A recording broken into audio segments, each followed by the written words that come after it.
podcast, Don't Be Branded, where I share my story and you share yours with me. I am on today with my absolute ride or die best friend, Mandy Sapp. Hello. I feel Okay. like I'm on a real talk show. A little nervous. I told her when we got on, we're just girl talk. It's just girl talk. I'm sitting in my living room. I'm literally on my floor. This is not official. This is not business. Okay. So most of our meetings are business. Because I was gonna say that's where I met you, but that's actually not where I met you. We have a story. Your business. yeah. So let's get into that. Mandy, how did you meet me? So I may or may not have been a stalker. So at the time when I met Vanessa, she was selling LuLaRoe, and I saw a LuLaRoe truck leaving my neighborhood, and I stalked that truck and joined her group, and I was like, you're gonna love me and we're gonna be friends. No choice, it's happening. And ever since that day, we've been besties. Yeah, we've been besties. I said, you're gonna love me, and that's it. And I have no choice. And I've never been so okay with not having no choice. I was okay with that. So basically, I have you on here, and I have you for episode 2 because you've been someone one, active in my life, even when I have not been active in years, and we'll get to that. You've been inspirational, motivational, empowering. If anybody knows Mandy Sapp, on a personal level, not even on a personal level, but on a business level, they know that you are every single one of those. Like, you are literally the light, which is going to be the title of this podcast, is She's My Light. Because that's, if you go into dictionary or dictionary.com and you look up She's My Light, Mandy Sapp's the definition of that. It doesn't even matter. Like, I truly believe that you have no bad days, but I know we all have bad days. But if you were to have a bad day, who would know about it? Because you're always so freaking positive, and that's what I love about you so much. And you're real, like, you're blunt as fuck. You're not making a bad decision. You will tell me I'm making a bad decision. You're not someone that's going to sugarcoat it. And also, you're ready to knock out anybody at any time. So mess with my bestie. That's it. Yeah. that's just how it is, huh? You see how she had to put that in there? She needed anybody watching this who doesn't like me to know that she's ready. We can raffle. Take it up with me. Bodyguard at your service. So what I wanted to talk about, which is something that a lot of people struggle with, it was something I really struggled with, was having amazing friends, but feeling so guilty for not being there, feeling so guilty for having to step away for whether it be a day, a 2, 3 days, 3 weeks, 3 months, moving across like to another state, leaving all of you, was really hard. It was really hard to finally choose me and to be like, no, you know what? I need a day or 2 just for me. I need to reset myself, work on myself. And then there were the friends that were there like you and didn't leave me and understood that. But then there were the people that just couldn't understand that, and they got upset and they walked away. They stepped out of my life. And which was a big fear of mine, was not being able to please every single person in my life. There's going to be people that are going to be upset with you because you need to take time for yourself. And that's on them. And you've reminded me of that so much, that you can't stop who you are and please everybody. And that's something that you've shown me, not even shown me, but you've proved to me as being a friend, like, because that is like a really big fear for a lot of people, that they have to say yes every single time.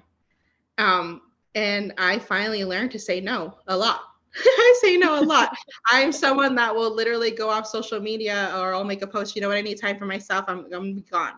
And you have the people that just don't understand. You have the people like you who sent me a text within 10 seconds of me posting that, and you're like, bitch, nope, you better just send me an emoji every couple days so I know you're okay. Like, that's you. You're nothing there. else required. but I need to know you're okay. That's it. Yeah. And this is proof that there's people like that, like her out there that will love you and care for you and understand that you need time for yourself. Because she's been one of them. I have my circle, and she's definitely one of those in that circle. And so I just kind of wanted to talk about that a little bit and how important that is to know that it's okay to have to reset yourself and have to take those days away and say no to even your best friends, to your family. And like, I know you may go on social media, you said they're all out having a great time, they're doing that, and that could be you doing that, but like, it's good that you're just relaxing and you're resetting yourself, because at the end of the day, like, you really need that. So don't let that FOMO get to you, because that was something for me.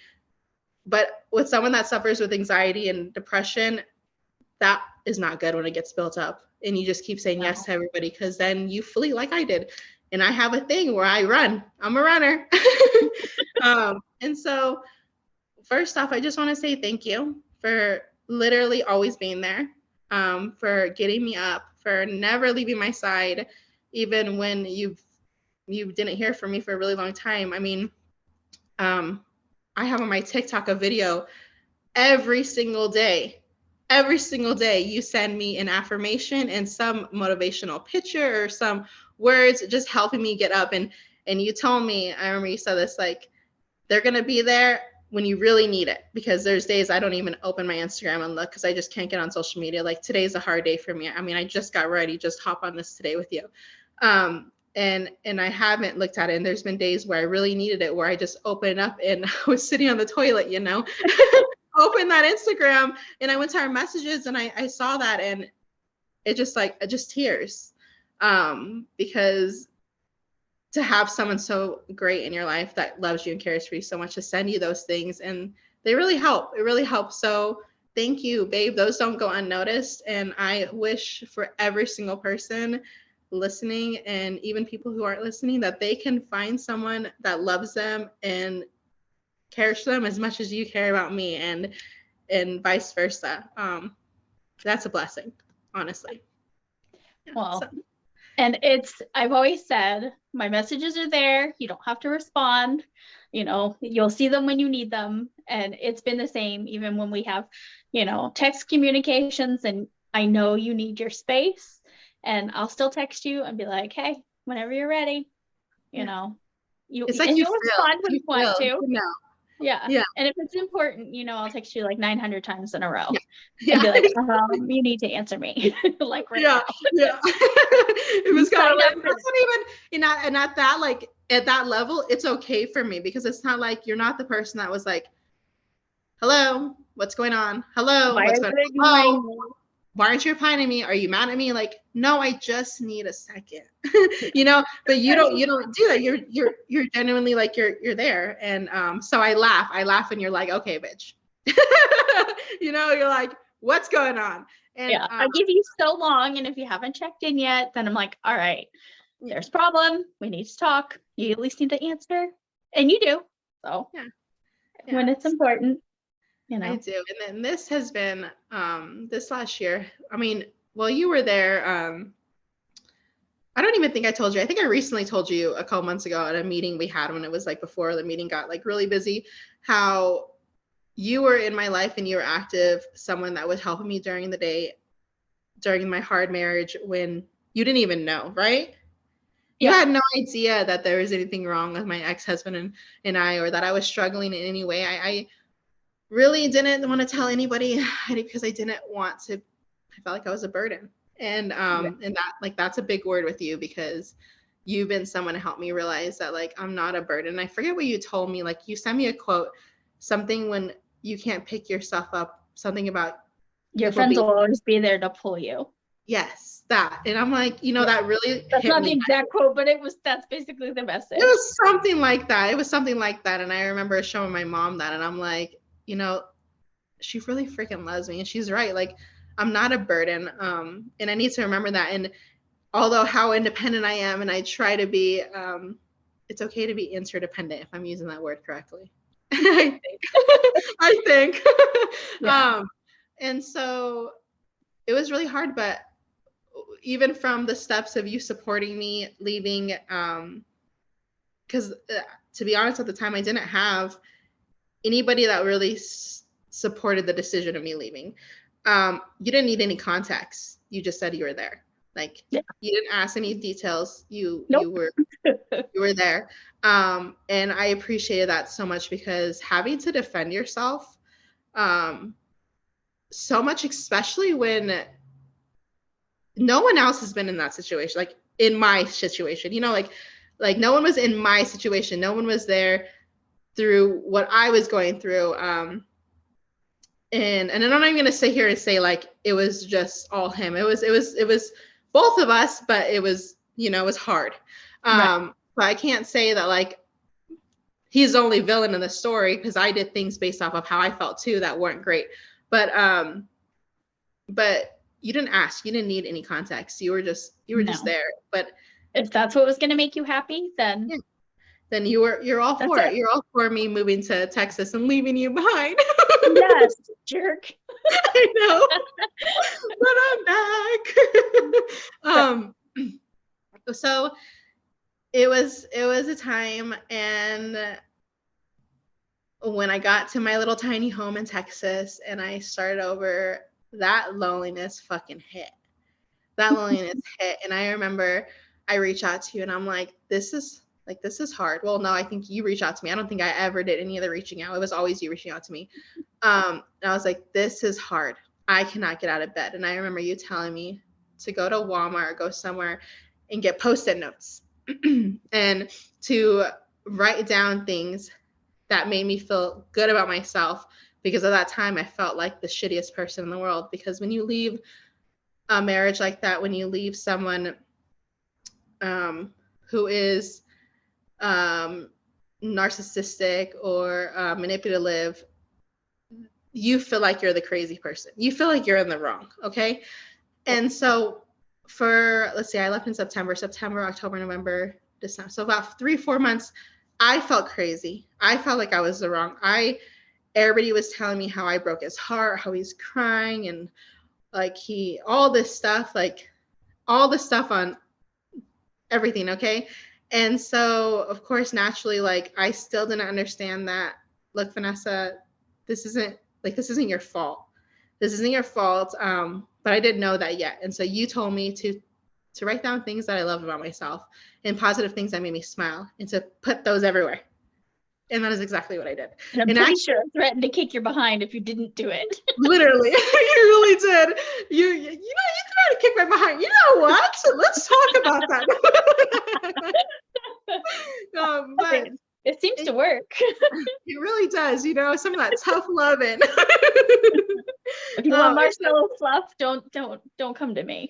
Yeah. So it was a lot. And so aside from you just being always there, I need people that are watching to understand, like, it is okay to say no. It is okay to say no. It is okay to reset yourself. And the real ones are always going to be there. They're going to be there, and they're never going to leave your side, no matter how long you need. And I need you to please remind yourself of that, no matter how guilty you feel, because that guilt is tremendous on you. How bad you feel, say no. The guilt of feeling like they're mad at you for saying no. You know, that's not right. Think about, like, if the situation was reversed, would you treat them the way they're treating you? Yeah. And so, I mean, it's okay to choose yourself. Yeah.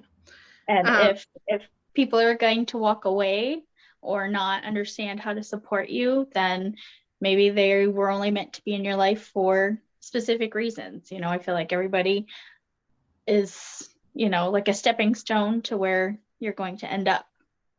And unfortunately, not everybody's gonna be there till the end. Yeah. And that's okay. And sometimes you learn lessons, and sometimes the lessons are hard lessons. And but they're valuable, and you came out stronger, and you came out better. And like, that's like, if whatever jibber jabber, whatever blabber we say in this whole like podcast, I just want you to walk away knowing it's okay to say no. to reset yourself, and that the real ones are always going to be there. Like they're going to be there. Even if you are gone for 3 months, they're going to be ready to party with you, to go out and have tacos with you. They're going to be ready when you're ready. And that's someone that's real. And that's someone that loves you and cares about you. So, yeah, that's just so important. And I think I made a TikTok on that because that was something I struggled with. I think over the summer, right? I think over the summer was the hardest part of that because I lost so many friends this summer. And I kept, like, I have like 3 ride or dies, but I lost so many friends because of that. Because I couldn't do it. And I remember I didn't tell you this, but so you had the Shine Down tickets, right? To go see Shine Down. Yeah. I only knew like 2, right? I only knew one song. I was like, oh, I don't know who this really like. Obviously, everybody knows who Shine Down is, but like, everybody knows who they are, but they don't know who they are until they hear them. You know, like that's kind of like who they are. To people that don't listen to that genre of music, and that was, you texted me and you're like, my hubby, he went to the concert tonight with me tonight, and like that was enough. He's good. He's good for the next concert. I have an extra ticket. Do you want to come with me? And like in that moment, people that suffer with like depression or whatever have like their ups and downs. And that was a good moment, a great day for me. I was like ready. I was like, hell yeah, let's go. Like I'm there with you. Like, let's go. That'll be fun. But during that time it was hard because my depression was the worst for like 3 months, like really knocked me on my ass. I was probably in bed, like nobody knew this, 18 to 20 hours a day. I gave myself a yeast infection and a UTI because even getting out of the bed to go pee was a struggle for me. Like it was hard. But nobody knew about it. I didn't want to tell anybody, though you knew, you knew because you know me. And so the day of the concert came up, and what was the day of the concert? Was this in September? August? September? Was October? I don't remember. I think it was October. Was it October? Okay, yeah, so it was October. Because the weather was nice. It was just stopping. It was just starting to be beautiful. Yeah. That we were so shocked at how nice that was. Okay, so this is the first time you're going to hear this, but that day, everything inside of me wanted to cancel on you. I could not go. I couldn't do it. I cried all day. But I remember every day you're texting me. I think it was like 11-day countdown. I think you started 11 days. You started something like you're counting down every day. Something ridiculous. Yeah, something you just started counting down every single day in the days. And I was like, yeah, yay. But then I started getting a little bit quieter. And I'm sure you realized I was starting to get quieter. You're like, oh man, she's probably like going through a little funk right now. And everything inside of me wanted to cancel. And I was like, I cannot cancel on her. Like, I can't. And I was fighting the whole, like, it's okay to say no or just go. I was fighting that inside of me because I knew, like, logically that was going to be the best move for me to go out that night. I really needed that. I had been in my house at that time for, let's say it was October, about 2.5, almost 3 months now. And this was my first time out in general. You know that? Yeah. You were working a crazy amount of hours. Like, yeah, I was working nonstop on my businesses, and that was the only thing I was doing was my businesses. And this was my first like social thing, talking to friends, like going out and doing something. And so I said, you know what, bitch, you are going to go. You're going to get ready. You're going to feel good, and you're going to do the damn thing. Like, you're going to go. And so I remember I had bought an outfit for that night. And I went. I remember my friend had texted me, someone else in my inner circle texted me at dinner. And she was like, hey, and I had not responded to anybody, but she was like another one following up, making sure I was okay, because it had been, I think, a month since we really talked. And I was like, I'm at this dinner. I'm about to go to this concert. And I was like, everything in me wants to just cry right now, but I'm gonna get through it. It's gonna be okay. And can I tell you, when we got to that concert, and first off, Jolly Roll was playing. That man is amazing. He is awesome. But then Shine Down came on, and I had no idea how fulfilling and empowering and true they are, like emotional. That concert, aside from Demi Lovato that I went to, that was the most emotional experience for me. And I'm not someone that likes to cry in public. I'm not someone that likes to show my emotions.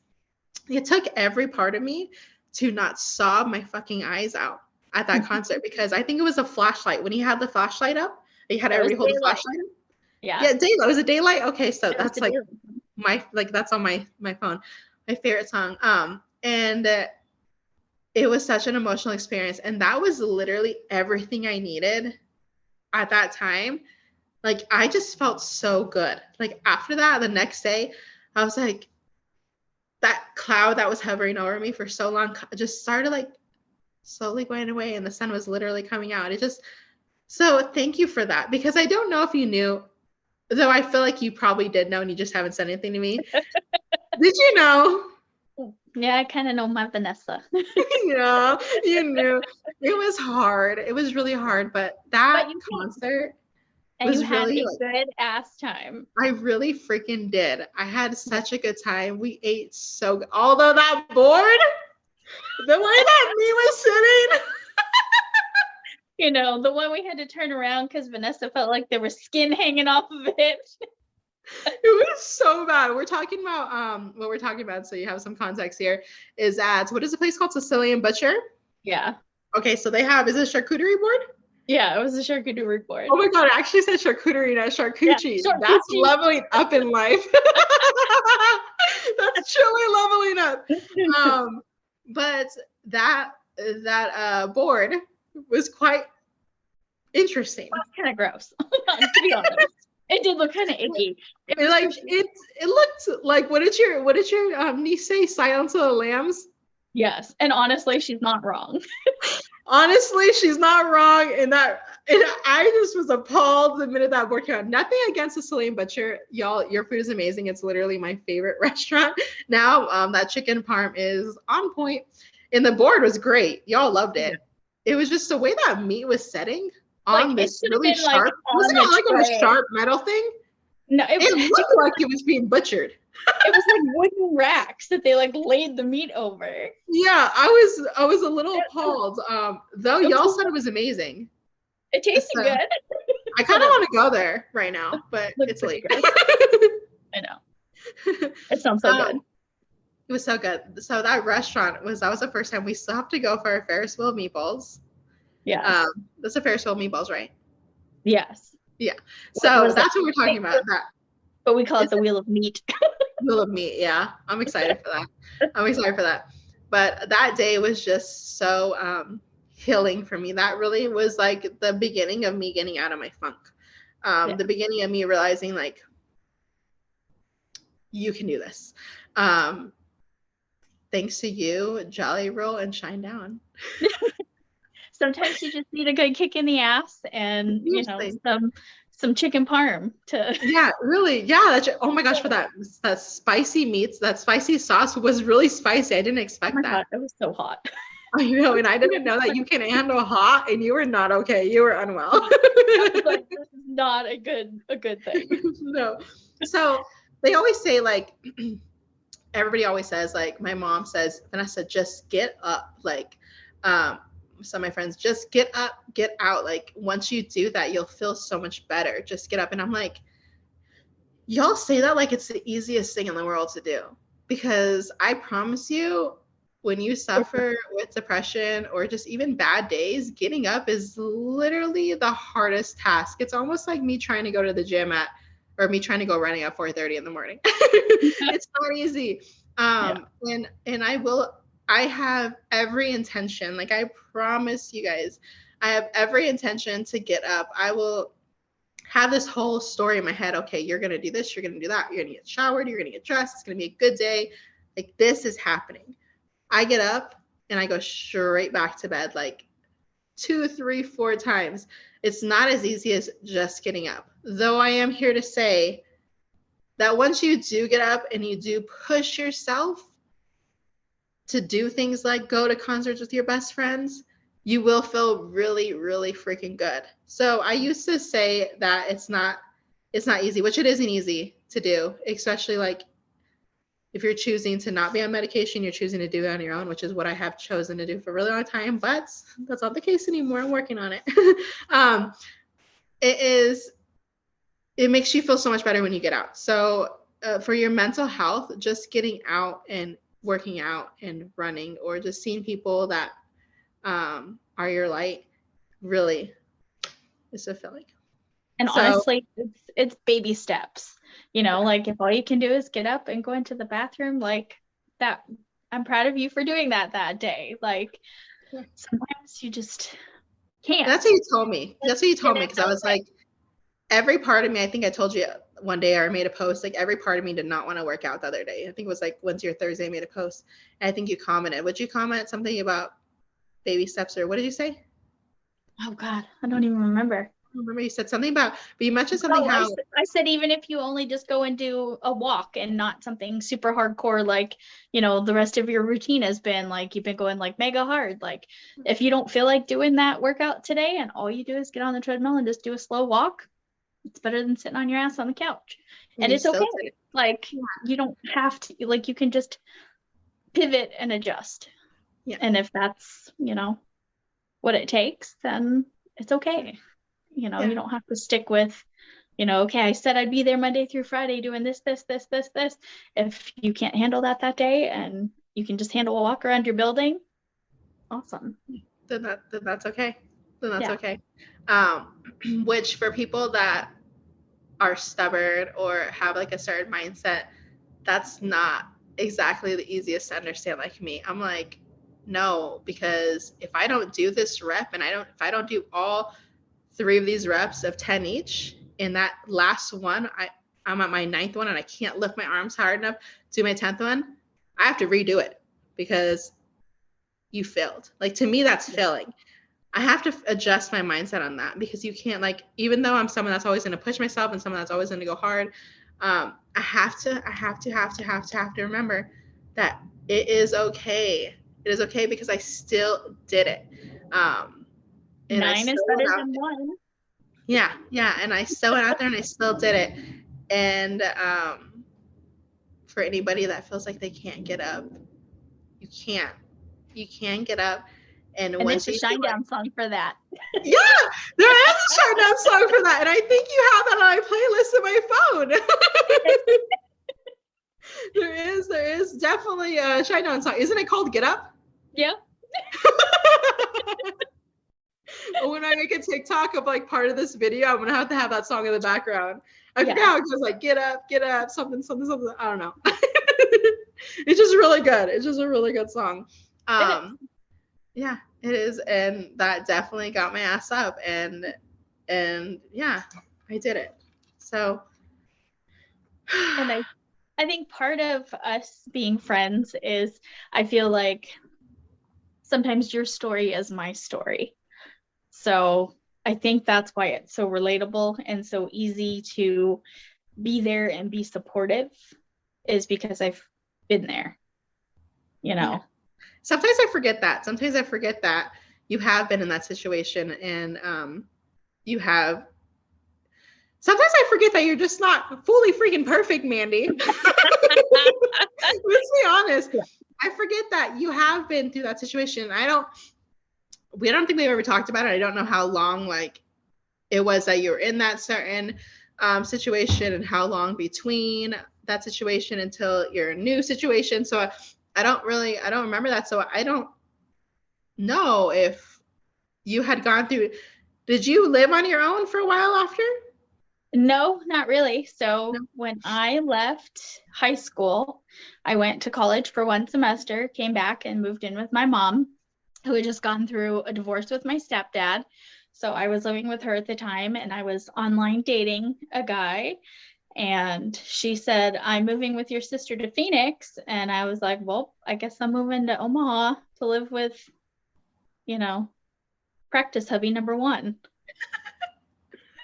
So I moved to Omaha. I lived there for 5 years, and, things were good and we had a good time. And, he wasn't always a putz, and, like things weren't always bad. And Yeah. then once we moved to Phoenix, like people grow, people change. Oh, he And moved to Phoenix with you. yeah, we Oh, both okay. moved to Phoenix after we lived in Omaha. So we decided to move closer to my family. My sister was pregnant with my niece at the time. So we moved closer, and, it just, you just grow. you grow as a person. Like who you were at 18 is not who you were at 20, 23, you know? Oh, so your relationship was when you were 18? Did it start then? Yeah. Yeah. So that's when mine started at 18 too. I did not know that we started young like that. Yeah. So I was like online dating him like when I went off to college.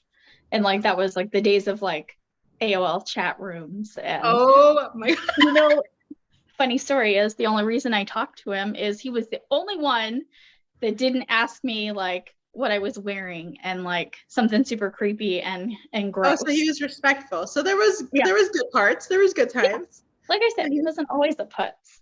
Yeah. But you know, when you grow to a point in your life and you realize like things are changing, you know, for me, like things were changing. And for me, like our stories, like I said, are very similar. So for me, I started becoming very focused on the gym, like almost an unhealthy focus on the gym. Like that was my escape.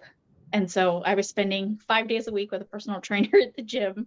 I mean, I was looking damn good at the time, you know, but it was unhealthy because it was for all the wrong reasons, you know. And so what were your reasons? What were your reasons to go to the gym so much? Just that was like my safe space, like to be away from him basically. So that was your safety. Yeah. So you took that opportunity whenever you could. Yeah.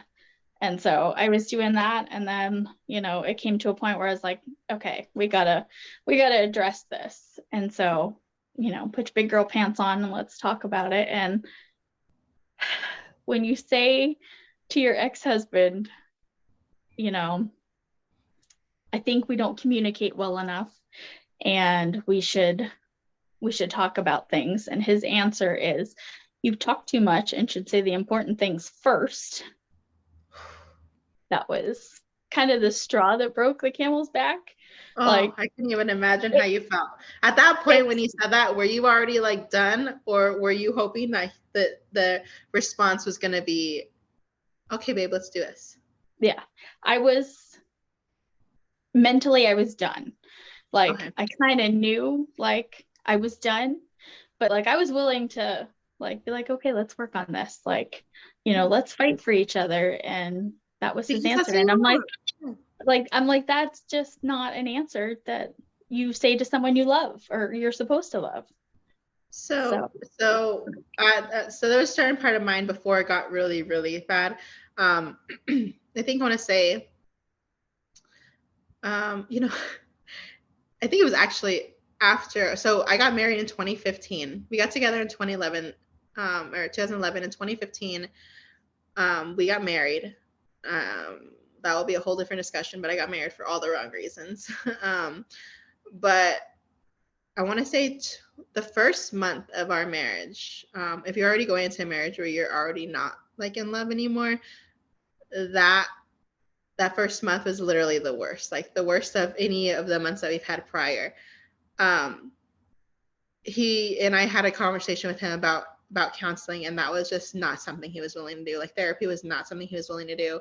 And then it got worse in 2016, 2017, 2018, until 2019 was the first time I attempted to leave. And I don't know if it's the same situation for you, but were they all for therapy after you're already out the door? Was he ready for therapy? No, he just didn't let me walk. He just let you walk. Yeah, just let me walk. Didn't say a word, didn't protest it, didn't, you know, get down on his knees and be like, babe, you're the best thing that's ever happened to me. Why are you going? He was just really?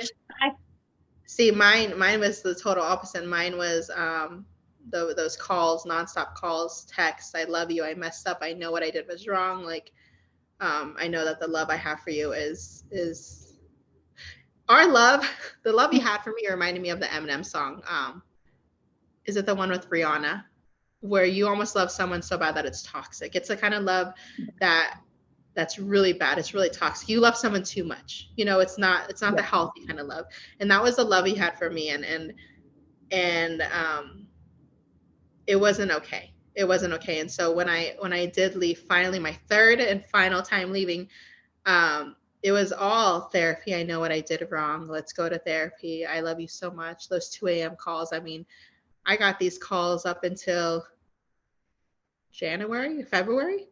like of this last year, you know, it's like, buddy, I baked. Like I remember there were times where I would be on my hands and knees begging you to please go to therapy with me. Please, let's fix this. Like I know I still have some form of love for you, and we have this life that we built up, and maybe we should try, you know? But once it got past those years, it's just like you're done. And once you finally like decide that you're done, you're done. But you, like you and I were both mentally checked out. Yeah. It was what So, I call like the moment, you know, like, yeah, you know, it that was was your when, moment. yeah, So it did was you like just that leave was the gym and get there? hmm? Did you just leave the gym and you headed there, and that's like when you decided, or what like, because I know my exact moment. I'll tell you my exact moment. What was your like? What were you doing? Because I feel like that moment is something that you won't forget the day, the dates, the day like that. You remember that moment because you finally put your big girl panties on. And you finally said, "I'm out." You know, if you're not willing to be like help, but we're done. Yeah. You know. No. So And do you remember? I do kind of remember. So we had gone out to dinner and we came home, and my biggest pet peeve was he would come home and fall asleep on the couch and just ignore me, you know. And so we had gone out for, God, I think it was for a holiday or my birthday or, you know, like something of that sort. I don't even remember if I don't think it was my birthday, but it was something similar. Like we went out to celebrate something, and he lasted like 10 minutes when we got home and just like fell asleep and ignored me, and just, you know, like I was like, okay, I guess that's the end of our that's the end of our night together. Yeah. You know, Aw. and I mean, it was then I'm like, okay, we need to talk, you know. And that's when I told him, hey, we don't communicate enough, like this just isn't working. And that was his answer. And then I was just like, you know what, okay. So how long after did you like pack up and go? Oh, it was like instant. Oh, was it like you just Yeah. had, you're ready, you're done, Yeah. you had I your was like, bags packed? yeah, Okay. you know, I Yeah, moved you're in with done. a friend of mine, and you know, Did you? Yeah. that was it. Yeah, it was just done. Oh man. So yeah, you're ready. But I mean, Yeah. if that had been said to me too, like um And like one I like said, ow. yeah, I'm just like, who says that? Like, whose answer is that? Like, if somebody came to Honestly. me and said we need to talk, like there's a problem, and that's your answer, boy, bye. Yeah. No, not worth it because you deserve so much more than that. Yeah. Especially the person you are. Like, if this is how you treat your friends, I can't even imagine how you treat like the person, like your person, your husband.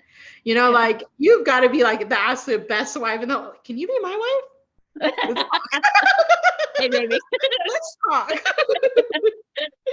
Oh, yeah. No, but My hubby seriously, is like I feel spoiled. like you like I forget your hubby's name, but sorry, she's mine now. No. Cheers. Can you share? So my exact moment was okay, September 7th. It was a Tuesday. Because I remember every single Tuesday me and mom would go out to to lunch.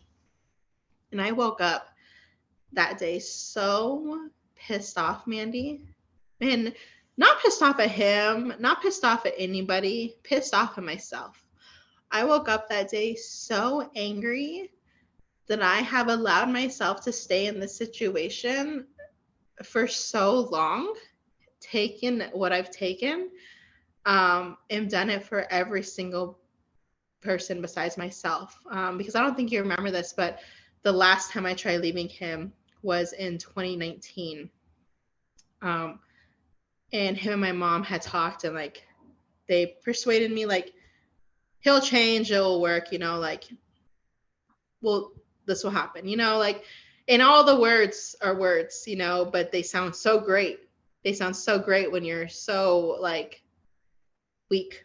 They sound so great. So I had told him at that time, and this is kind of like a situation with your practice hubby one, like, really? So I told him, if I am one person but all 20 of the most important people in my life will be happy if I stay in this marriage. If me, just one person, can coexist and be unhappy and all 20 of you can be happy, then that's okay with me. I will coexist. When you tell the person, when the person you love tells you that, you shouldn't be okay with that. He Right. shouldn't be okay with that. He Because shouldn't you're like, have, that's not good enough. yeah, like, okay, what can we do to fix this? Granted, in 29 at the time, there was nothing that could have been done to fix this. I was done. I was already checked out and already done, but I was staying in that marriage, and the whole reason I got married for all the wrong reasons, which will have to be a whole other episode on its own. But I remember this day because I woke up so pissed off and at myself. And my mom had texted me saying, "Hey, let's go to, what is that place called? I can't remember, but they sell really good steak. And I don't eat steak. I just can't fuck with steak, okay?" I can't. And she was like, "But let's invite," who almost said his name, "let's invite so and so," which was my husband at the time, because he loves steak. And I was so pissed. And I was like, "Why? Why does he have to go everywhere? Like, why? Can it just be you and I?" Like, no, like I went off on my mom for no reason at all. Poor woman. Like, I'm so sorry, Mom. You didn't deserve to go off on. And so she was like, just get back to me in a couple hours. So I got back to her a couple hours. I was like, "Okay, me and so will meet you there at this time."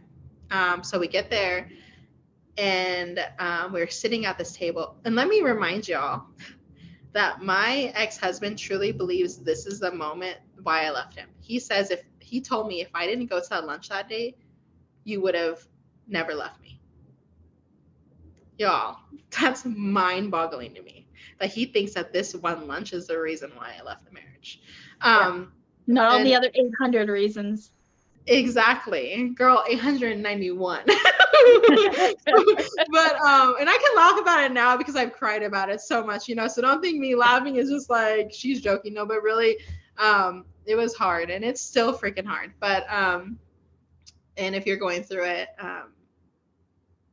it's gonna get better. But so I went to lunch and we were sitting there, and he had this thing where if he couldn't get what he wanted, he would tell my mom, because he knew my mom was my person. And I listened to everything my mom told me. Like, everything my mom told me I would do. So he wanted something for his truck, and he wanted something for our Fiat, and he wanted 3 things that were outrageously expensive. And let it be known that, like, yes, we owned a business and it was a good, thriving business, but like, we have to wait. Like, you have to wait. It's September. Like, we have holidays coming up. I can't, like, we have to be like, wow, you can't just go out and just get everything because you just want to impulsively buy everything because you feel like you deserve it. We both work really hard, and I get that. And I understand that you wanted those certain things, but like, no, I said, let's wait a little bit. We'll have a further discussion about it. That wasn't me saying no, let's just have a further discussion. Well, he had this thing where he had to always tell my mom that I said no to him so she can convince me to say yes. So he mentioned, like, at this lunch, "Oh, Vanessa won't let me get this and this, but I think I need this, and this is 1,000 reasons why I think I deserve this," which is basically manipulating. It's like a manipulative situation, extremely. So I was so pissed off at lunch, and I was like, I at this certain point, I was like, I need to excuse myself. So I let my mom know, I love you. I'm going to go to the truck and just breathe for a little bit. And so she said, okay. And then they finished their food. I just had salad, so I was already done. They finished their food, and I was in the car for about 20 minutes. I see them come out. I get out of the truck. I give my mom a hug and tell her I love her and I'm sorry. I get in the truck with my ex-husband and we drive home. It's about a 25-minute drive to get back home. This whole entire time, I told myself I'm done. I'm going to get in my car when we get home.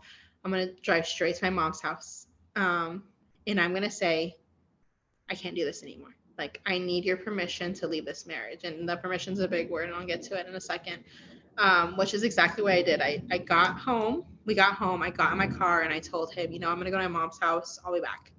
I went to my mom's house and I cried to my mom. And I said, Mom, you told me in 2019, because this is 2021. I was like, you told me in 2019 he was going to change and things were going to get better.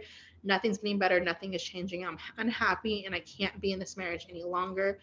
At this point, no one knew what he had done to me. I didn't tell anybody because I had made him up to be so perfect, that nobody would even believe me, which they should have, but they wouldn't even believe me because of who I made, like my social media and even things I said that just made him so perfect. And I told her, I was like, I just need your permission. And because I use that word because my mom, my whole life has been like my person.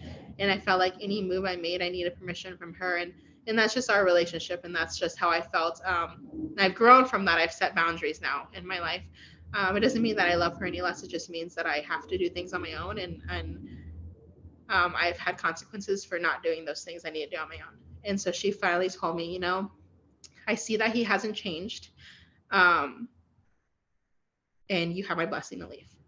I literally, Mandy, fell down to the ground and started crying because that's all I needed. All I needed since 2015 was for her to say, you can leave. And she gave that to me. And I drove home and I told him, I'm checking out. I'm done. Obviously, he freaked out. Like, it was not like your situation. He freaked out. He went through his levels, and it got concerning at a certain point where I stayed at a hotel for a couple days. And that's when I bought my ticket to Texas and I packed 2 suitcases and I went and got a tiny home. Yeah. So I did that. So my question for you is, was there a period after you left your practice hobby number 1 when you lived on your own?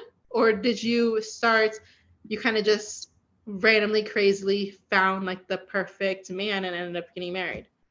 Like, was there a part of where you had to do things on your own and you had felt that true loneliness, aside from feeling lonely in a relationship, but actually having to be alone? Or did you not have to do that? Like, no, we pretty much went from, practice hubby number 1 to current awesome hubby number 2. Oh, you just got freaking blessed. It's kind of like the way when you're friends with somebody, you just know, like, you're meant to be friends. Us, like, it's just a feeling you have. Yeah. And like when I met my husband now, like, within the first day of me, I was like, I'm gonna marry that man. Like, the first day? It was just, yeah, like, it was just a feeling. Like, I feel like I've known him like since the day I was born. Like, there's just no way to describe how different they are. But I wouldn't change things as much as I'd say, like, I should have never gotten married, because then I wouldn't be where I am now. Yeah. Like, everything in your life happens for a reason, and whether we like it or not is a whole different story. But had I not been through things with him, it moved from there to here, like, I wouldn't have met my husband now. And so really we have to thank, who was it? Your sister for getting pregnant. Yeah, because she's moved me to, to Phoenix. Like, my whole family migrated from Pennsylvania to here. Thanks, yeah, because you're awesome. Your sister must just be as awesome as you if they all moved for her. Yeah, right? Well, my mom had just gotten divorced, and my nephew at the time, he was like 3. And so my mom was like, well, I'm not missing out on my grandson. And she's like, there's nothing here for me. So she just moved with my sister. Aww. Yeah. So you really got very blessed or lucky or whatever you want to say, for being able to find. So I asked that because there was that transition for me of moving and living alone. That was really hard. And not because you miss the person, but you miss the certain acts or certain things that made it feel like your safe space, like you miss what you had built. And so moving into my own home, like doing my own laundry, that was something he did do. He did do things, like, not everything was terrible. He did do some things, and he was definitely the person that handled all the laundry. So doing the laundry or putting the bed sheets on, I'm like, damn, I really have to do all this alone now. No, all jokes aside, that is a true loneliness to not have anybody. And but it's a choice that was made with the best intentions for myself. Yeah. I needed to leave that marriage. That was something that should have been done years before. And it finally happened. But yeah, that's the reason why I asked, is wondering if you ever had that alone transition, that alone loneliness phase, or the like, whoa, you're really pulling all roles here, you know? Yeah. So Yeah. No, I think my loneliness phase was more when I was married than when I was, yeah, which is so sad, right? Like, damn. yeah. Like, we were But no, I two totally completely separate understand people. that. I get that loneliness phase. I definitely had that. I had that loneliness in the marriage. I mean, so, or them just not like understanding you. Or I remember there was like 30 or 31 days I had laid in bed depressed, and he would come home and be like, "Where's dinner?" No, like getting in bed with me, holding me, like, "Let me help you." He Right. didn't Are you understand. okay? Yeah. Yeah. Like, and I had just posted this on my social media on Don't Be Branded last night. But there is something so like underrated about someone that genuinely cares asking you how you are. Like, how are you? When you're in your feels and someone that genuinely cares about you asks you that, I can't help but bawl, because I am so and not okay, but okay. I'm just right now at this point in my life just trying to survive. I'm Yeah. just trying to get through it. Then I know I'm gonna get through it. I know like it's gonna be okay. I mean, I am so much better now than I was last year, and the year prior, and the year prior, and prior. And but Mandy, how are you? I am freaking great. You're great. You're I'm genuinely good. great. Because I'm I don't think I genuinely ask you that enough. I don't think I ask you how you are, because I always just, for some reason, have this bubbly picture in my head, just she's always perfect. I I feel like guarantee you you truly I are. am Like, now. do you have bad days? Do you ever have bad days?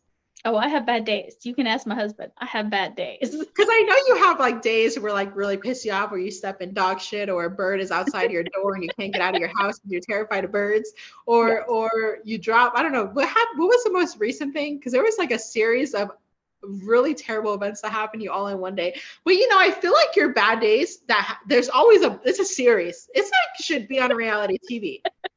Some days I wonder. Is that true? So tell me, give me an example of one of your bad days, and only just because, all jokes, it's laughs now. Like, it's really just, how does this happen to somebody? Yeah. So let's see. Like, I can remember one day I came home and I don't think I've ever been as mad. Like, I was already in a pissy mood and I had stopped at the grocery store and I bought a 30-pound bag of dog food, took it home, cut it open, was about to pour it into my dog food container, and every last crumb of that bag spilled on the floor because it fell off of where I had it set. It was just like one of those, it had already been a crappy day. I don't even remember why, but it was like icing on the cupcake. Like, all right, we're Did you just just gonna. like give up and walk away and just let your dogs have at it, or did you clean it up? And no, I had to clean it up because they'd gotten sick, and that would have been a whole nother Oh issue. But no! Oh it's no! like things like that. But to me, like, my husband always asks me, he's like, how can you not be angry? And I'm like, well, for me, it's a reactionary thing. Like, will it change it if I get that upset over something? Like, is it worth my energy to be that angry? And a lot of times it's no.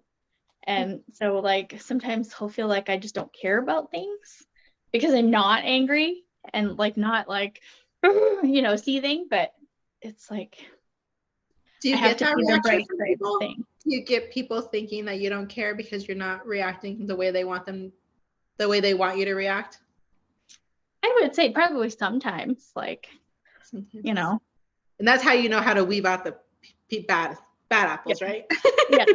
Like Yeah. those are not my people, Yeah. but If they're not, I if am you're not, always like bright side of things. Like if you something's truly gonna go are. wrong, I may be like, well, at least I got Because to what did do I this. say? I meal prepped and I was upset that I had so many dishes. Like I was like, damn, but like look at all these dishes.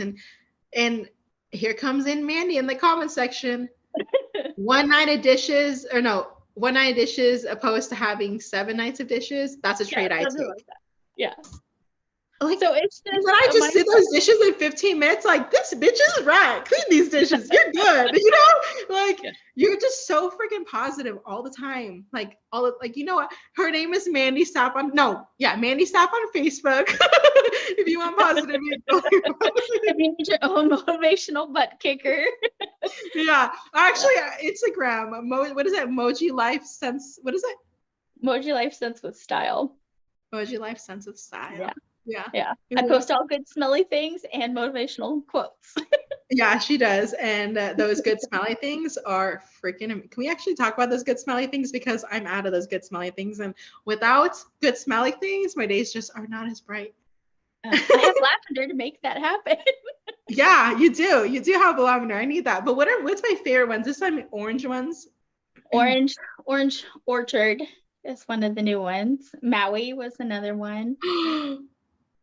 Yeah. I will never forgive my ex-husband for not giving me my 3 containers of all my emoji pods.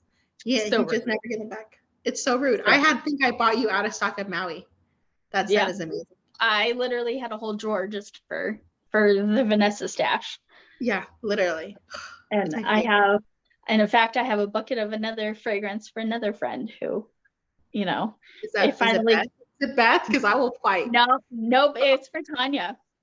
So she really? She's trying to come. She's trying to come take my title. Yeah, well, it's not. Did she take my title? No. So, but she does have her own bucket. I'm staring at it. She's got her own bucket of fragrances. Tanya, I'm coming for you.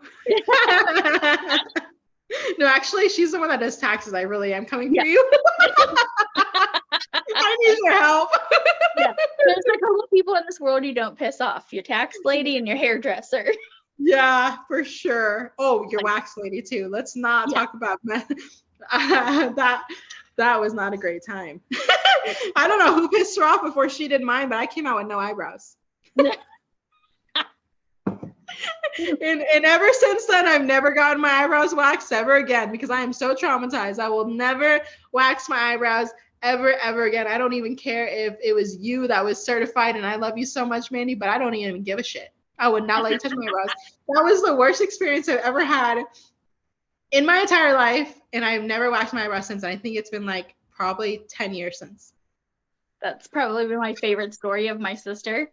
Is she went and she had her eyebrows done and it wasn't her normal lady, and the lady who did them did a nice job shaping them, but she filled them in dark, like she did that. What did she did, the microblading, or what is it called? No, it was just she was just filling it in with a pencil, and she filled it in dark. And she came. Isn't your sister blonde? Huh? Isn't your sister blonde? Yeah. So like they were like 16 shades too dark for her. And she's like, I can't go out in public like this. She's like, I can't. She's like, I can't do it.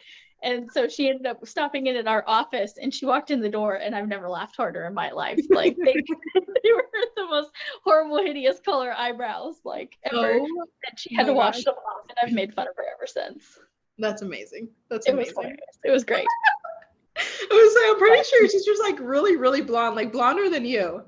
Yeah. Like blonde, because you're kind of brownie blonde, right? Yeah, I have more, as my sister would refer to it, poop brown hair is what she calls my hair color. But yes, thanks to she's like, no, I got the title. Thanks to Roxanne at Roxco, I have these beautiful highlights. I always see it. I feel like you go. So how often do you get your hair done? Every 6 weeks. Every 6 weeks. Yeah, I'm really every 6 weeks, like clockwork. Before I found her to do my hair, I would go maybe once or twice a year, and I could never justify the cost. But let me tell you, I gave her the best compliment. I was like, you know what? My husband compliments my hair, randomly. And I was like, we know how men are observant, and Oh yeah. Like for him to notice and say, she does a really nice job on your hair, and not just like on hair day. Like, it'll just be a random compliment. He's like, she does a really nice job. I'm like, yeah, I know. And I told her she's gonna do my hair forever until like, you know, forever ever. Yeah, forever ever. I love that song. Well, I want to thank you so much for coming on here, and I don't even know exactly what all we talked about, if it's even irrelevant. And honestly, that happens every time we talk. Sorry, what'd you say? This is like one of our text conversations. Like, literally. You truly never know what you're gonna get when you and I get together. So like, I don't know if that was a little less profane and dirty. we had to like kind of like just mute ourselves a little bit for the YouTube.